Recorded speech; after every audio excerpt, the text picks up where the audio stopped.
અમદાવાદમાં ગુનેગારોને ગુનાનો કોઈ ડર જ નથી રહ્યો તેવું હવે જણાઈ રહ્યું છે।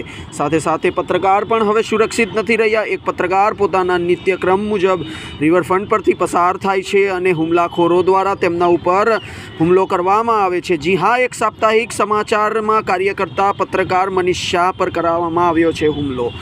અને સમગ્ર ઘટનાની વાત કરીએ તો ખૂની ખેલ કઈ રીતે ખેલાયો તે જાણીએ આપજે આપણા આ ક્રાઇમ એપિસોડમાં। વાત કરીએ અમદાવાદની તો અમદાવાદના વટવા વિસ્તારમાં એક પત્રકાર મનીષ શાહ ઉપર હુમલો કરવામાં આવ્યો છે। મનીષ શાહ તેઓની ઓફિસ જવા રવાના થાય છે ત્યારે આ પત્રકાર પર અજાણ્યા બે ઈસમો દ્વારા રિવરફ્રન્ટ ઉપર તેમને રોકીને છરીના ઊંડા ઘા મારીને તેમને ઘાયલ કરવામાં આવે છે।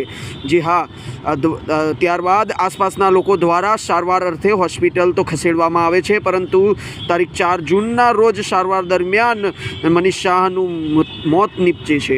આ હત્યા કયા કારણોસર કરવામાં આવી વાત કરીએ તો મનીષ શાહના પત્નીનું તેમના જ વિસ્તારમાં સોસાયટીમાં રહેતા યુવરાજસિંહ નામના એક યુવક સાથે સંબંધ હતા, જેના વિરુદ્ધ મનીષ દ્વારા વટવા પોલીસ સ્ટેશનમાં ફરિયાદ પણ દાખલ કરવામાં આવી હતી। ત્યારબાદ યુવરાજસિંહને પોલીસ દ્વારા લોકઅપમાં પણ મૂકવામાં આવ્યો, જેની જૂની અદાવતને લઈને યુવરાજસિંહના ભાઈ મહિપાલસિંહ દ્વારા આ ખૂની ખેલ ખેલવામાં આવ્યો છે। મહિપાલસિંહે રૂપિયા 2 લાખ આપીને આ ખૂની ખેલ ખેલાયો છે। મહિપાલસિંહે તેના સંપર્કમાં રહેતા શક્તિસિંહને મળે છે અને શક્તિસિંહને રૂપિયા 2 લાખ આપે છે। શક્તિસિંહે રૂપિયા 2 લાખમાંથી 80,000 પોતાની પાસે રાખીને 1,20,000 તે બીજા અન્ય સાગરીતોને આપીને એ મનીષ શાહને ધમકાવવાની વાત કરીને એ ખૂની ખેલ રચવામાં આવે છે। સમગ્ર ઘટનાની જાણ અમદાવાદ ક્રાઇમ બ્રાન્ચને થતાં ગણતરીના કલાકોમાં જ અમદાવાદ ક્રાઇમ બ્રાન્ચ દ્વારા શક્તિસિંહ અને અન્ય સાગરીતોની ધરપકડ કરવામાં આવે છે, પરંતુ પોલીસના જણાવ્યા મુજબ હાલ મહિપાલસિંહ ફરાર છે।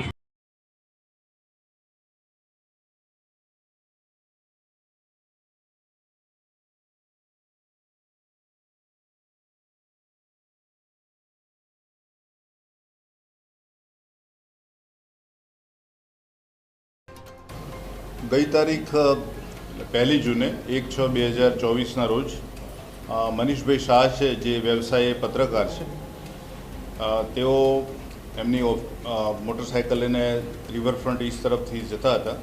એ વખતે 2 અજાણ્યા વાહન ચાલક 2 મોટરસાઇકલ ઉપર બેસેલ યુવકો આવ્યા। એમને એક બાજુ વાહન થોભાવડાવ્યું। જેવું વાહન થોભાવ્યું એ પૈકીના જે બંને યુવક હતા એ પૈકીના એક યુવકે એમને જમણા અને ડાબા પગના સાથળ ઉપર છરીના ગંભીર ઘાથી ઈજા પહોંચાડેલી।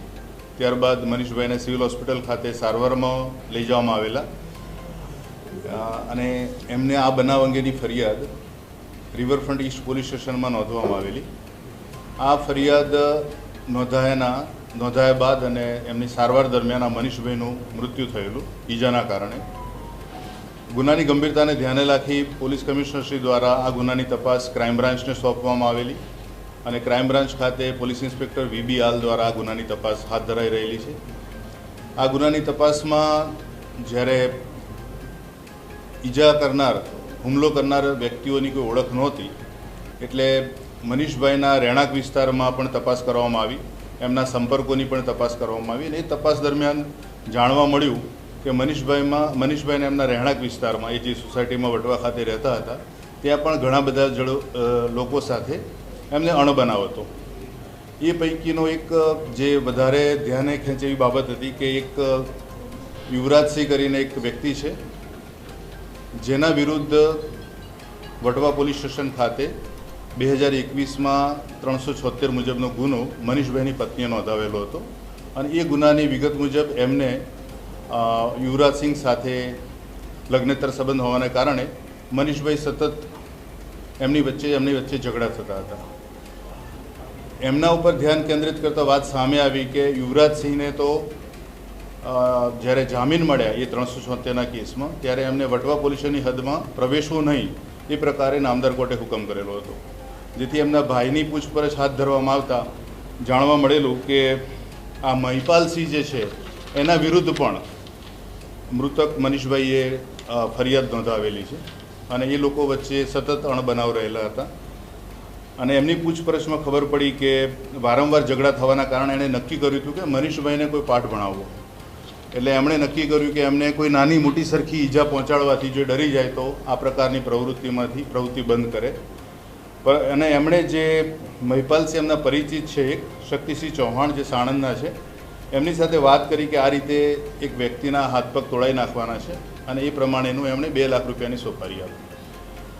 આ જે શક્તિસિંહ ચૌહાણ જે છે એમણે પણ એમના જે પરિચિત હતા આકાશ અલિયાસ અક્કુ વાઘેલા અને અનિકેત ઓડ અને વિકાસ, એમને આગળના કામ માટેના નક્કી કર્યું એમણે. એટલે એમણે સોપારી આ 3 જણને આપી, 2 જણને. અને એ બંને વ્યક્તિઓને મનીષભાઈનો ફોટો, એમનું રહેણાંક મકાન, આવવા જવાનો રસ્તો, એમના આવવા જવાનો સમય, એ બધું જ એનાથી પરિચિત કર્યા. અને જે દિવસે નક્કી કરે કે જ્યારે તમને જતા હોય, પીછો કરતા હોય અને કોઈ એકાંત વિસ્તાર આવે ત્યારે એમના ઉપર હુમલો કરવો. એટલે જ્યારે આ રિવરફ્રન્ટ ઉપરથી મોટરસાઇકલ લઈને પસાર થતા હતા મનીષભાઈ, એ વખતે આ બંને જણે, એ પણ લોકો એક્સેસ એટલે 2 વ્હીલર ઉપર જ આવેલા અને એમણે ઈશારાથી એમને થોભાવ્યા અને તરત જ એમના ઉપર હુમલો કર્યો. અને એ જે ગંભીર ઈજા થઈ એના કારણે મનીષભાઈનું મૃત્યુ થયું છે. અને આ જે સોપારીનું કામ પૂર્ણ થયું તો એ જ દિવસે પણ આ જે મહિપાલસિંહ છે એણે એના બીજા જે સાગરીતો છે, જે લોકોએ સોપારી લઈને આ ગુનાને અંજામ આપ્યો છે, એ લોકોને એના નાણાં પણ આપી દીધેલા હતા. અટક કરવામાં આવેલ છે આ ગુનાના કામે મહિપાલસિંહ, હરિકૃષ્ણ સોસાયટી વટવા, અનિકેત ઓડ એ જૂનાવાડા અમદાવાદ ખાતે રહે છે, અને વિકાસ એ પણ આપણે અડાજણ સુરત મૂળ વતન એનું રાજસ્થાનનું છે. આકાશ જે છે એ નારણપુરા મૂળ વતન એનું ખેડા છે. અને આ ગુનાઓ જે આરોપીઓ છે એમનો પણ ગુનાહિત ઇતિહાસ છે. મહિપાલસિંહના વિરુદ્ધમાં વટવા પોલીસ સ્ટેશન ખાતે ગુનો નોંધાયેલો છે. આકાશ ઉર્ફે અક્કુનો ઘાટોડિયા પોલીસ સ્ટેશન ખાતે 307 મુજબનો ગુનો છે અને બીજો પણ મારામારીનો એક ગુનો નોંધાયેલો છે. અનિકેતના વિરુદ્ધમાં પણ એક હત્યાનો ગુનો નોંધાયેલો છે અને વિકાસના વિરુદ્ધમાં પણ એ લોકો હત્યાનો ગુનો તથા ચોરીના ગુના નોંધાયેલા છે. એટલે તમામ આરોપીઓ ગુનાહિત ઇતિહાસ ધરાવે છે. આ વ્યક્તિગત બદલો લેવાની ભાવનાથી આ કૃત્યને અંજામ આપેલો છે.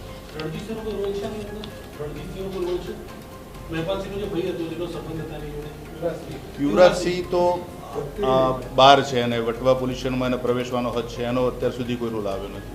પણ એ જે એમને જે કૌટુંબિક રીતે જે પોતાના ભાઈના વિરુદ્ધમાં જે ફરિયાદ નોંધાઈ, એના પોતાના વિરુદ્ધમાં જે ફરિયાદ નોંધાઈ, એના કારણે આ એક મનમાં બદલાની ભાવના લઈને ફરતા હતા, એના કારણે ગુનાને બનાવવા પામેલ છે. હાલ તો સમગ્ર મામલે નોંધનીય એ છે કે 2 આરોપી અનિકેત અને વિકાસ હત્યાના અને આકાશ નામનો આરોપી હત્યાની કોશિશમાં અગાઉ પકડાઈ ચૂક્યા છે. હાલ તો ક્રાઇમ બ્રાન્ચ મુખ્ય આરોપી અને અન્ય કોઈ સામેલ છે કે કેમ તેને લઈને કાર્યવાહી હાથ ધરી છે.